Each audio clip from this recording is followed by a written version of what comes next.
আপনারা আইনের ঊর্ধ্বে যেতে চান, আপনারা মনুষ্যত্বের ঊর্ধ্বে যেতে চান, আপনারা জীবনের ঊর্ধ্বে যেতে চান, আপনারা সংসার জীবন সবকিছুর ঊর্ধ্বে যেতে চান।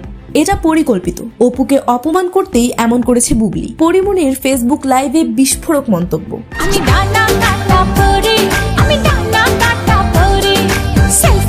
ঢালিউডের আলোচিত নায়িকা পরিমণি আবারও লাইভে এসে সরব হলেন, তবে এবার নিজের কোনো বিষয়ে নয়। অপু বিশ্বাসের পক্ষ নিয়ে মুখ খুলেছেন তিনি। শাকিব খান, বুবলি ও অপু বিশ্বাসের আলোচিত ত্রিভুজ সম্পর্কের মাঝেই বুবলির সাম্প্রতিক ছবিগুলো নিয়ে তীব্র প্রতিক্রিয়া জানান পরিমণি। এক দমকাল মন্তব্যে পরিমণি বলেন, বুবলি ইচ্ছা করেই এই ছবিগুলো পোস্ট করেছেন। তার উদ্দেশ্য খুব পরিষ্কার, অপু বিশ্বাসকে আহত করা এবং আলোচনায় আসা। যেহেতু এখন তার কোনো সিনেমা নাই, তাই এভাবে শিরোনামে থাকার চেষ্টা করছে। পরিমণির ভাষ্য অনুযায়ী বুবলির এই কাজ এক ধরনের মানসিক বিকৃতি প্রকাশ করে।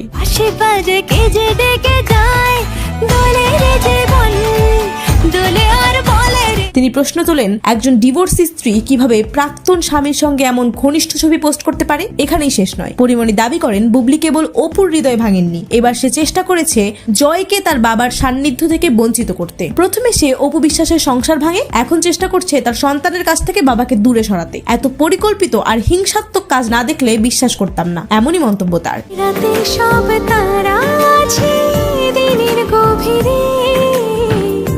পরিমণির এই লাইভ ইতিমধ্যেই সামাজিক যোগাযোগ মাধ্যমে ঝড় তুলেছে। অনেকে তার বক্তব্যকে সমর্থন করছেন, আবার অনেকে মনে করছেন এসব ব্যক্তিগত বিষয় নিয়ে প্রকাশ্যে এমন করে কথা বলা একদমই উচিত নয়। একজন শিল্পীর কাছ থেকে এমন সরাসরি ও কঠিন বক্তব্যে ঢালিউড পাড়া এখন সরগরম। এখন দেখার বিষয়, বুবলি বা শাকিব এই লাইভের পর কি প্রতিক্রিয়া জানান, আর অপু বিশ্বাস আবার মুখ খুলবেন কিনা।